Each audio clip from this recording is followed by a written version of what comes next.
देखिए, अगर आपको कुछ बिजनेस वगैरह में कुछ करना है आगे, या फिर आप कोई जॉब करते हो फाइनेंस वाली फील्ड में, तो आपको सिस्टम कैसे काम करता है या फिर फाइनेंस में क्या क्या सीखना है ताकि हमें आगे चल के दिक्कत ना हो, तो इसकी बहुत ज़रूरत है। कुछ साल पहले जब मुझे फाइनेंस के बारे में जीरो नॉलेज थी, कुछ भी नहीं आता था, शेयर्स क्या होते हैं, डिबेंचर्स है, आईपीओज है, फिक्स डिपॉजिट्स है, कैसे थोड़ा बहुत ये सब काम हल्का हल्का सुना हुआ था, लेकिन कुछ समझ नहीं आता था। तो कुछ साल पहले मैंने जो है एक कोर्स किया था स्टॉक मार्केट के रिलेटेड, और उसमें मुझे बहुत सारी चीजें सीखने को मिली थी।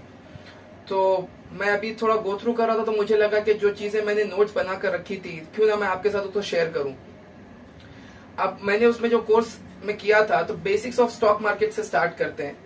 अब आप बोलोगे कि भाई मुझे स्टॉक मार्केट में इन्वेस्ट करना नहीं है, तो सीख के करूंगा क्या? देखिए, इन्वेस्ट नहीं करना एक अलग बात है, लेकिन उसकी नॉलेज आगे काम आना है। जैसे आप सुनते होंगे जब बजट अनाउंस होता है, तो ये ऐसा इस सिस्टम को, इस कैटेगरी को इतना एलोकेट किया जा रहा है, ये ऐसा हो रहा है, फिर आज इसका शेयर प्राइस गिर गया, ये कंपनी का आज ये हो गया, ये कंपनी डूब गई। बहुत सारी चीजें हैं जो समझने की है। अगर नहीं भी पता, अगर इन्वेस्ट नहीं भी करना है, तो एटलीस्ट उसकी नॉलेज तो होनी चाहिए कि सिस्टम हो क्या रहा है, हमारे साथ चल क्या रहा है। मेरा दोस्त है जो कभी स्टॉक मार्केट में, उसके पास पैसा है, स्टॉक मार्केट में इन्वेस्ट नहीं करता। जब लॉकडाउन हुआ तो उसने टाटा मोटर्स में इन्वेस्ट किया था। Tata Motors was about like 70 के आसपास उसका कोई रेट चल रहा था एक शेयर का, और उसने कुछ 80 रुपीज के टाइम पर उसने इन्वेस्ट किया। और एक साल के बाद, लगभग एक साल या कुछ पीरियड के बाद, जब उसका प्राइस ट्रिपल हो गया, आज उसका करंट प्राइस जो है वो 420 है। तो उसने उस वक्त इन्वेस्ट किया 80 में, और 240 के आसपास 1 लाख को 3 लाख बनाकर वो निकल गया। उसने पैसा बना लिया, अब वो इन्वेस्ट नहीं किया वापस। तो जरूरी नहीं, अपॉर्चुनिटी अगर मिलती है तो आप कभी भी इन्वेस्ट कर सकते हो। तो इसका मतलब ये नहीं कि अगर करना नहीं है तो सीखना भी नहीं है। वो चीज फाइनेंस अगर आप सीखोगे तो ये आपका फायदा ही है, नुकसान नहीं करेगा, ये आपको हमेशा कुछ ना कुछ फायदा देगा। तो आइए स्टार्ट करते हैं बेसिक से। सबसे पहले हम ये देखते हैं कि जो कहावत है, लोग जो कहते हैं कि ऐसा ऐसा करने से भाई स्टॉक मार्केट में ये नहीं होगा, वो नहीं होगा, तो क्या वो सही में है या नहीं है? सबसे पहले जो लोग कहते हैं कि इन्वेस्टमेंट स्टॉक मार्केट में बहुत रिस्की है उन लोगों के लिए जिनको कुछ भी उसका नॉलेज नहीं है। वॉरेन बफे ने कहा था, दुनिया का सबसे बेस्ट और लेजेंड बोल लीजिए इस फील्ड में, स्टॉक मार्केट किंग। तो वो कहते हैं, बर्कशायर हैथवे के वो जो चेयरमैन भी है, तो वो कहते हैं कि जो स्टॉक मार्केट में इन्वेस्टमेंट है वो रिस्की है उन लोगों के लिए जिनको पता ही नहीं कि क्या करना क्या है, जिनको पता नहीं कि स्टॉक मार्केट काम कैसे करता है, जो फोमो में पड़े रहते हैं, मतलब अरे ये प्राइस छूट जाएगा, उसमें एंट्री कर लेते हैं, फिर जब एंट्री करते हैं तो प्राइस गिर जाता है। उनको, जिनको पता ही नहीं है कि स्टॉक मार्केट काम कैसा करता है, ये उनके लिए रिस्की है। अच्छा, अब मान लीजिए अक्सर ऐसा होता भी है, तो लोग जो टेंशन में रहते हैं, जिनको पता नहीं काम कैसा होता है, वो लोग एंट्री करते हैं। मान लीजिए टाटा मोटर्स ही पकड़ लीजिए, टाटा में उन्होंने इन्वेस्ट किया, आज 420 है, ठीक है, आज अगर 420 है, 420 422 ऐसा कुछ, आज अगर उसका प्राइस 420 है, और अगर आप आज एंट्री करते हैं, आप शेयर खरीदते हैं, मान लीजिए समझाने के लिए 10 शेयर्स खरीदते हैं 4200 के, और अब शेयर प्राइस आज खरीदा और आप शेयर प्राइस गिर गया, हो गया 400, तो आपका 10 शेयर्स के ऊपर नुकसान हो गया 200 का लॉस। तो आप जो है कोई भी शेयर को, कोई भी कंपनी को शॉर्ट टर्म देख रहे हैं, कोई भी बड़ा इन्वेस्टर किसी भी कंपनी को शॉर्ट टर्म नहीं देखता, वो देखता है 10 साल आगे, 20 साल आगे, कि इस कंपनी से मुझे 10 साल में कितना प्रॉफिट हो सकता है, ये कंपनी डिविडेंड देती है कि नहीं, ये सब चीजें हम आगे सीखेंगे कि डिविडेंड वगैरह क्या चीजें होती है।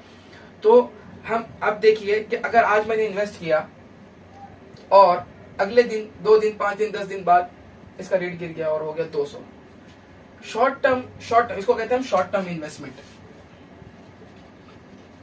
Short term investment. Short term investment में हो सकता है कि आपका लॉस हो। लॉन्ग टर्म में जो है, लॉन्ग टर्म में हमेशा प्रॉफिट दिखेगा आपको। कब?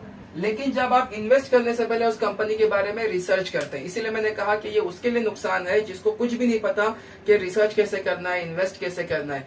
ठीक है, तो अगर आप लॉन्ग टर्म में देखेंगे, आप देख लीजिए निफ्टी वगैरह, आप जब देखेंगे कोई भी कंपनी, टाटा मोटर्स देख लीजिए, रिलायंस देख लीजिए, 10 साल पहले उसका शेयर प्राइस देख लीजिए, आज 10 साल बाद देख लीजिए कितना हो रहा है। तो हमेशा अगर कोई अच्छी कंपनी है, इन्वेस्टेबल कंपनी है, तो आप हमेशा देखेंगे उसका प्राइस बढ़ता रहता है। क्यों? क्योंकि कंपनी पर लोगों का भरोसा है, कंपनी मल्टीपल सेक्टर्स में काम कर रही है और प्रॉफिटेबल कंपनी है, इसलिए। ठीक है, तो उनके लिए रिस्क है जिनको इसके बारे में कुछ पता ही नहीं। दूसरा लोगों का कहना है कि स्टॉक मार्केट में इन्वेस्ट करने के लिए स्ट्रॉन्ग नॉलेज चाहिए। देखिए, नॉलेज तो चाहिए, लेकिन बहुत ज्यादा नॉलेज होना ऐसा जरूरी नहीं है। जब आदमी के पास बहुत ज्यादा नॉलेज हो जाती है, फिर वो बहुत ज्यादा एनालाइज कर लेता है, फिर वो अपॉर्चुनिटीज छूटने भी लगती हैं। शंकर शर्मा है, जो first global portfolio management system PMS के वो हेड है, वो बता रहे थे एक इंटरव्यू में कि ये जो है स्टॉक मार्केट आपको 40 साल की उम्र से पहले तक आपकी ग्रिप में आएगा ही नहीं। मतलब कैसा है कि जो उसके अंदर एक मैच्योरिटी होनी चाहिए, जो समझ होनी चाहिए, वो 40 साल तक तो आप सिर्फ प्रैक्टिस कर रहे हो। मान लीजिए 20, 25, 27 साल तक तो आप पढ़ रहे हो, 27, 28 में आप अगर काम स्टार्ट करते हो तो 10, 12 साल इंडस्ट्री में रहने के बाद आपको पता चल रहा है कि भाई काम कैसे हो रहा है, सिस्टम काम कैसे कर रहा है। बाद में आएगा इन्वेस्टिंग, प्रॉफिट मेकिंग और वो सब चीजें। पहले तो हमें सीखना है, मैं भी सीख रहा हूँ, अभी भी सीख रहा हूँ। तो पहले तो सीखना है, उसके बाद तीसरा ऐसा कहा जाता है कि भाई ये जो गेम है सिर्फ बड़े लोगों का गेम है, छोटे लोग इसमें पैसे नहीं बना सकते। जिस छोटे इन्वेस्टर्स, स्मॉल इन्वेस्टर्स, दूसरी जबान में रिटेल इन्वेस्टर्स इसमें पैसे नहीं बना सकते। देखिए, ऐसा नहीं है कि रिटेल इन्वेस्टर्स जो हैं वो पैसे बना ही नहीं सकते, बना सकते हैं, लेकिन बात वही है कि आपको नॉलेज होनी चाहिए कि सिस्टम कैसा काम कर सकता है। अब मान लीजिए कि बड़ा इन्वेस्टर है, एक शेयर पे अगर 10 रुपए कमाता है तो 10 शेयर पे 100 कमाएगा। ठीक है, 1000 शेयर पर जो है वो उसके अकॉर्डिंगली रिस्पेक्टिवली चलता जाएगा। ठीक है, उसने 1 लाख लिया, 1 करोड़ शेयर्स लिए, तो कंपैरेटिवली वो बड़ा पैसा कमा रहा है क्योंकि बड़ा पैसा उसने लगाया है। छोटे पैसे में बंदा ठीक कह रहा है कि मतलब क्या ही कर लेगा, बात ठीक है, लेकिन इससे पहले एक स्टेप आता है कि बंदे जो लोग पहले इन्वेस्ट करने देखते हैं, इन्वेस्ट करने के लिए सोचते हैं, तो पहले कुछ अमाउंट, एक कंसिडरेबल अमाउंट, एक 50,000, 10,000, 5,000, 1 लाख, ऐसा कुछ अमाउंट वो लोग जमा करते हैं एंड देन उसके बाद इन्वेस्ट करते हैं। ऑफ कोर्स नुकसान वगैरह होने की बात है। अब लोग मिसाल देते हैं कि राकेश झुनझुनवाला 5,000 से वो जो है वो बिलियनर बने। ये भी बात ठीक है कि 5,000 से वो बिलियनर बने, लेकिन ऐसे बहुत सारे लोग हैं जो करोड़पति से सड़कों पर आ गए। तो स्टॉक मार्केट रिस्की है, लेकिन आप कैसे उसको रिस्क हैंडल, इसीलिए आगे कंसेप्ट आएगा रिस्क मैनेजमेंट, कि आप अपने रिस्क को स्टॉक में इन्वेस्ट करने को कैसे मैनेज करते हो। तो ये चीजें आगे पढ़ने में आएगी। तो सब चीजों को बैलेंस करके चलना होता है कि भाई मैं एक कंपनी, मेरे पास 10 लाख है तो मैं कितना कितना कितना किस कंपनी में कैसे इन्वेस्ट करूंगा, मेरा रिस्क एपेटाइट, कितना मैं रिस्क ले सकता हूँ, ठीक है, वो है, मैं कितना लॉस झेल सकता हूँ। तो आता है वहां पर आगे चल के आता है रिस्क मैनेजमेंट, तो वो भी देखना होता है। तो छोटे जो रिटेल इन्वेस्टर्स हैं वो पैसे बना सकते हैं, लेकिन उसके लिए आपको एक बेसिक्स और आपको नॉलेज होनी चाहिए, तब आप उसमें फील्ड में काम कर सकते हैं। और चौथा ये है कि लोग सोचते हैं बड़ी कंपनीज जो हैं वो अच्छे रिटर्न्स नहीं दे सकती। अब देखिए, बड़ी कंपनीज की जो है वो वैल्यू पहले से हाई हुई रहती है, उनका इंडेक्स पीई जो रेशियोज वगैरह होते हैं वो सब पहले से हाई होते हैं। ठीक है कि उनका पीई हाई है, अगर आपके हिसाब से इन्वेस्टेबल नहीं है वो कंपनी तो आप उसमें इन्वेस्ट मत करिए। लेकिन ऐसा नहीं है कि जो बड़ी कंपनी का प्राइस हाई हो चुका है तो वो हमेशा मतलब और उसमें और ग्रो नहीं कर सकते। मान लीजिए कि आज उसकी वैल्यू जो है 2,000 की है, तो ऐसा नहीं होगा कि वो कभी 4,000 पे नहीं जाएगी, वो जाएगी। इन्वेस्टेबल, मैंने बताया ना, इसीलिए जो इन्वेस्टर्स होते हैं वो छोटे टर्म के लेंगे, वो लॉन्ग टर्म के लिए देखते हैं।